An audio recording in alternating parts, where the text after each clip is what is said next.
Most radio transmitters are very much alike as far as troubleshooting is concerned. Some transmitters are more elaborate, some...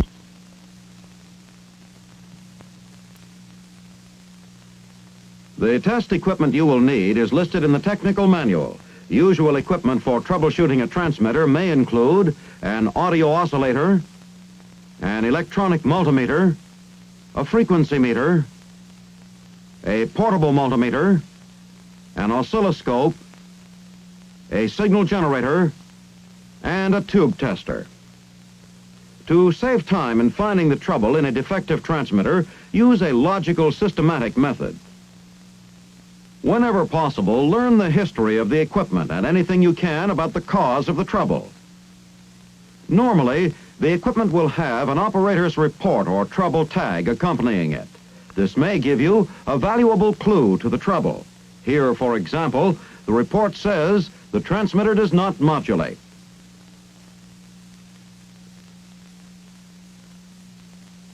Then give the equipment a preliminary inspection.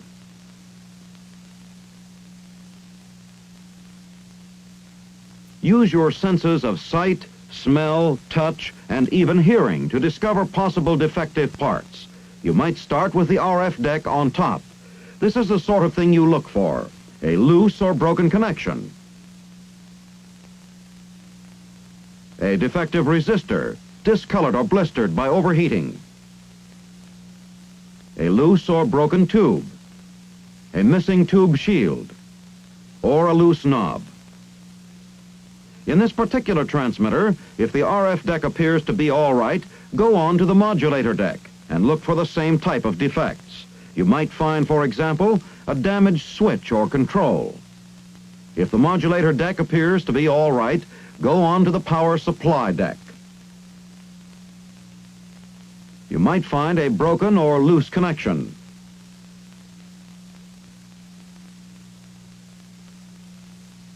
The connections of the output cable from the RF deck to the antenna tuning unit should be tight for good electrical contact.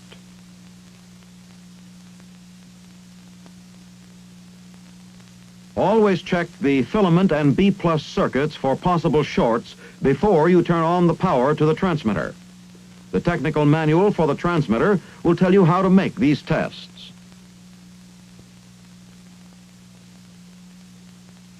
For this transmitter, it is necessary to remove the RF deck from the transmitter housing in order to check the filament circuits. Before the deck is removed, the interconnecting cable must be disconnected. Exercise caution when removing deck from housing, as stops are not provided on this transmitter. Before making the filament circuit check, remove the tubes to avoid misleading indications, as the filament circuits are of low resistance. Set the electronic multimeter for a low-range resistance measurement. A resistance reading which is too low will indicate a short circuit. A very high reading may indicate an open circuit. As listed in the technical manual, the resistance across these two terminals should be 2 1/10 ohms. Now, this circuit is apparently all right. Another test for this transmitter is of the high voltage circuits in the power supply deck. There should be a very high resistance reading across the terminals of this filter capacitor. As a safety precaution, first discharge any voltage that may be present in the circuit.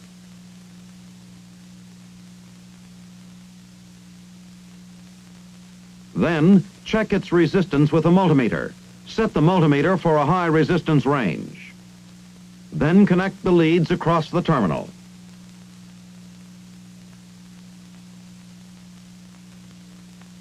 The multimeter shows normal high resistance, indicating that there is no short in this circuit. If you do not find any shorts in the filament or B+ circuits, it is safe to turn on the transmitter power for other tests. The next step is to narrow down the trouble to one section. You may accomplish this in a transmitter by tuning it, beginning with the radio frequency section. If this section tunes properly, it is apparently working all right. This is also an indication that its power supply is also operating properly.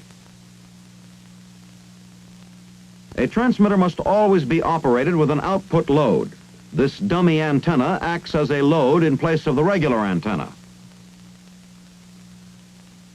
Calibration charts, such as this one, are usually provided with the transmitter for fast and easy reference. The antenna tuning unit is tuned to the settings listed in the charts or in the technical manual for the test frequency selected.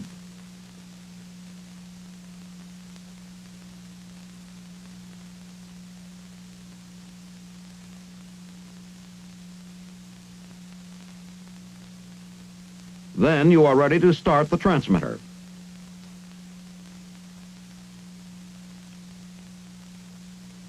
Exact instructions for starting and tuning the transmitter are given in the technical manual.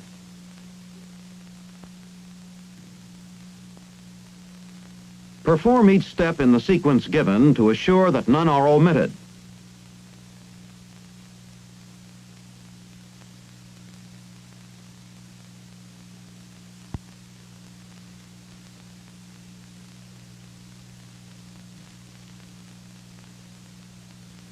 After completing the preliminary starting procedure, you can plug in the AC power cord.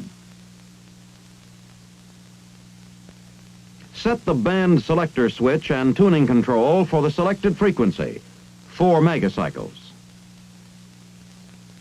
Consult the charts for proper settings of the power amplifier tuning and loading controls.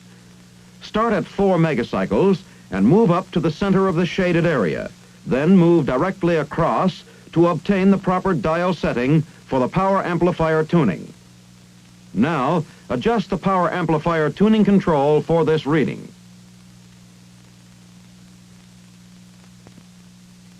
Find the correct setting for the power amplifier loading in the same way from the PA loading chart. Then adjust the control for this reading.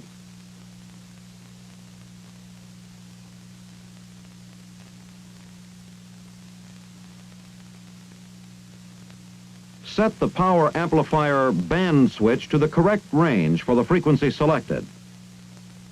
Then turn the service selector switch to CW. Now turn on the filament power and adjust the filament voltage to the value stated in the technical manual. Then set the excitation meter switch to the PA grid ×2 position. Turn on the exciter plate power. The reading indicates normal operation of the exciter stages.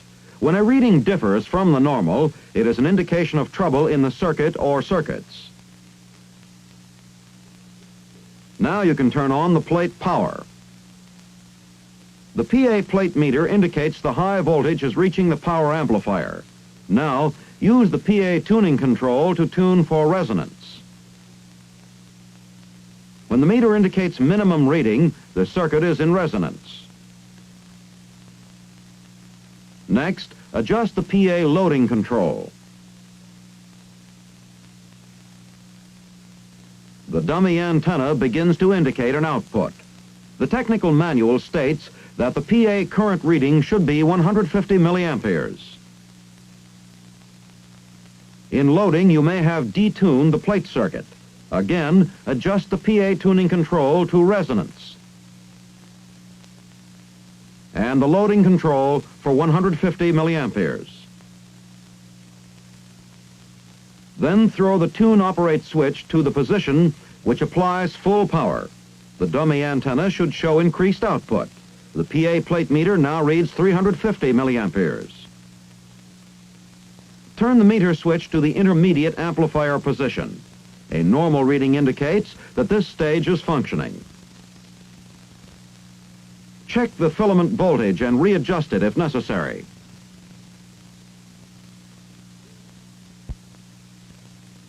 So far, the transmitter has tuned up properly. Apparently, the RF deck and the power supply deck are all right. The next step is to tune the transmitter for AM operation as outlined in the technical manual, and observe the excitation meter for modulator plate current.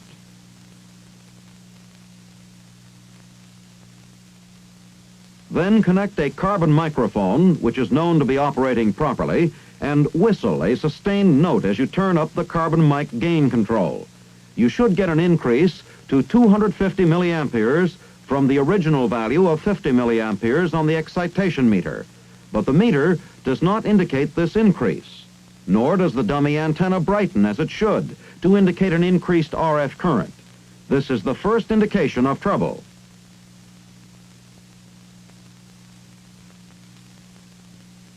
Let's go back to a simplified block diagram of the transmitter.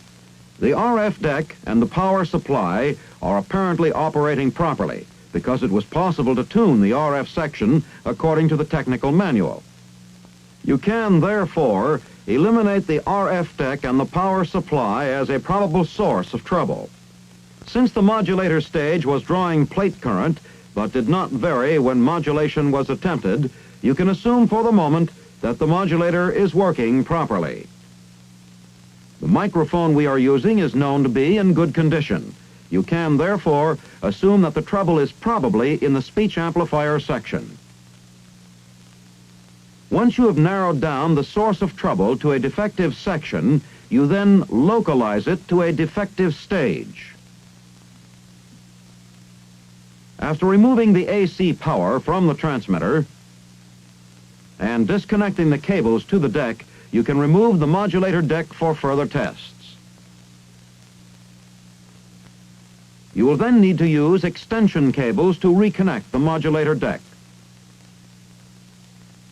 This is a simplified block diagram of the speech amplifier and modulator. With input from the carbon microphone, no signal appeared at the output of the modulator, as indicated by no variation in modulator plate current. The trouble is evidently in the stages between the microphone and the modulator. Therefore, you can exclude the 600 ohm input and first AF amplifier in our troubleshooting at this time. The next step is to divide the stages approximately in half and test either half. Let's test the latter half first by inserting a test signal, for example, between the clipper and the fourth AF amplifier. Then, by attaching a multimeter to the output of the driver, you can determine if the test signal will pass through the fourth AF amplifier and driver. From the schematic diagram in the technical manual, you may determine that the multimeter can be connected across the output of this driver transformer. The electronic multimeter is set to read AC voltage. Connect the multimeter leads between the chassis and either end of the secondary winding. You can use a 400 cycle tone from an audio oscillator as your test signal.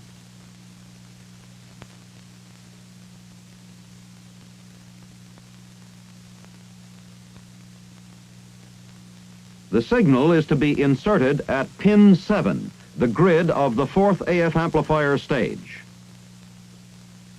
Illustrations in the technical manual will help you locate the stage.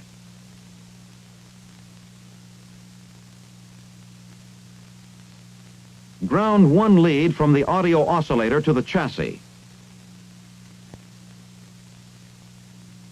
Connect the other lead to the grid terminal of the tube. The multimeter indicates that the test signal is passing through the last two stages. You can, therefore, eliminate these stages as a source of trouble. You can again split the remaining stages roughly in half by inserting a test signal between the second and third AF amplifiers.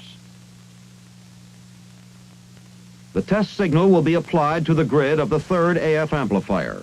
This stage uses elements of the same tube used for the fourth stage. Pin 2 is the grid connection of the third stage. Again, the multimeter shows a normal output. The test signal is evidently passing through the third AF amplifier and the clipper, so you can eliminate those stages as a source of trouble. Only the second AF amplifier remains as the probable source of trouble. To make certain, insert the test signal between the carbon microphone and the second AF amplifier. From this schematic drawing of the second AF amplifier stage, you will observe that jack J4 is a convenient point to insert the signal. Connections to this jack are easily accessible from the bottom of the chassis. A 0 voltage reading indicates that the signal did not pass through this stage.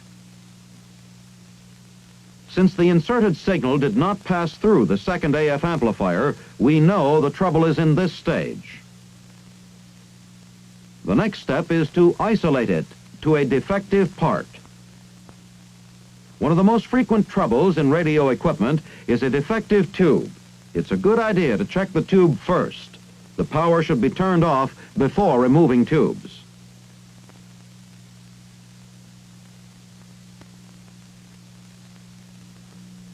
You can check the tube with a tube tester, or you can substitute in its place a tube which you know is operating properly. The tube chart shows the settings for the tube tester. After setting the controls of the tube tester, you can proceed with the tube check. Be careful in handling tubes that you do not rock or rotate them in the socket. This may bend the pins or break a connection. First, test the tube for possible shorts. This tube checks out all right.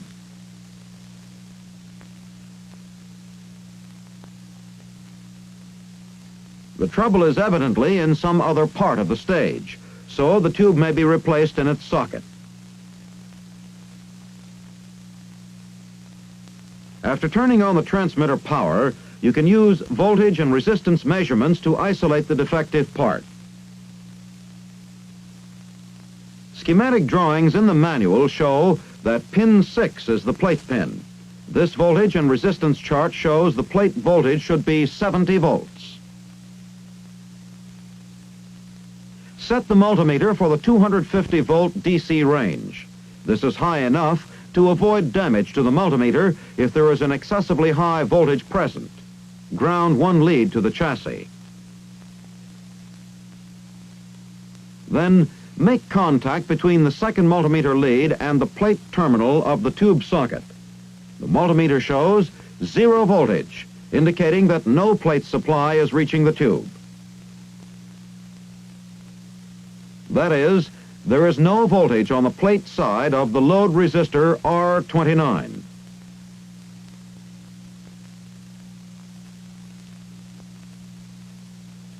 In tracing through the circuit, the next step is to make a voltage check on the supply side of the resistor. Because this is a 100,000 ohm resistor, the voltage on the supply side should be much higher than 70 volts. This time, the multimeter registers a normal voltage indicating that resistor R29 is open. To make sure, measure its resistance. First, turn off the transmitter power. Set the multimeter for a resistance range of R times 10,000. The reading should now be 10 for this resistor. Clip the multimeter leads across the resistor. When measuring the resistance of a component, it may be necessary to disconnect any parallel path, which will cause an erroneous reading. The meter shows an abnormally high resistance. The trouble is now isolated for certain to this defective resistor.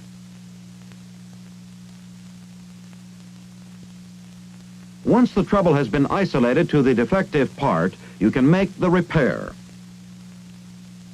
First, carefully remove the defective resistor. Always use the exact replacement part whenever possible to ensure best operation of the repaired equipment. If an exact replacement part is not available and the original part cannot be repaired, substitute an equivalent or better part. Be sure that you do not harm other circuits when you solder in the new part. Once the repair is made, check the stage to be sure that no other parts are defective. Measure the resistance of the plate, grid, and cathode to ground. The voltage and resistance chart in the technical manual shows these resistances to be 225,000 ohms, infinity, and 1,000 ohms respectively. Use the electronic multimeter again to measure these resistances. The multimeter now registers resistances similar to those listed. Now you can switch on the power and determine if a test signal will pass through the speech amplifier. Set the multimeter for measuring AC voltages. Use a 400 cycle test signal from the audio oscillator.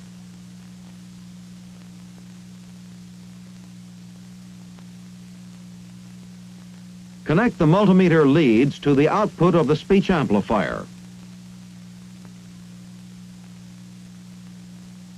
Then, inject the test signal at the input of the speech amplifier. This time, the test signal passes through all of the stages. Indications are that the trouble has been repaired.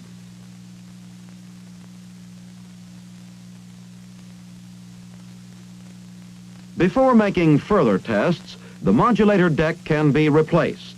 First, remove the AC power. The safest way is to pull the power cord. Use a shorting stick to discharge any high voltage present.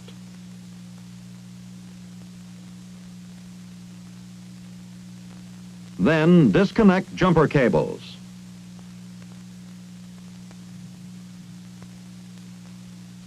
Once the modulator deck has been replaced in the transmitter and the power turned on, you can repeat the amplitude modulation tuning procedure. Whistle into the microphone as you adjust the carbon mic gain. This time the dummy antenna brightens, indicating the transmitter is modulating, and the excitation meter shows an increase in modulator plate current. After the transmitter is repaired, it is aligned. Alignment procedures are listed in the technical manual. Procedures for final testing are also listed.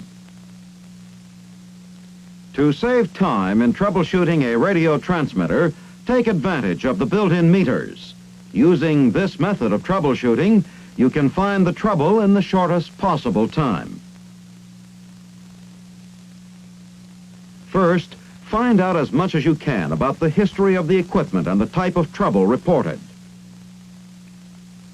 Next, make a preliminary inspection of the equipment to find any obvious trouble. Then check the key circuits, that is, the B+ and filament circuits, to avoid doing any more damage to the equipment by turning on the high voltage. Next, narrow the source of trouble down to one section of the equipment. Then, localize the trouble to the faulty stage or circuit. Use tube, voltage, and resistance checks to isolate the defective part. Be careful of unnecessarily disturbing the circuit wiring or components when you repair the equipment. Align and adjust the equipment when necessary after repair. And make a final test of the equipment before you return it to service. Then you will know that each piece of radio equipment on which you work will do the job for which it is intended.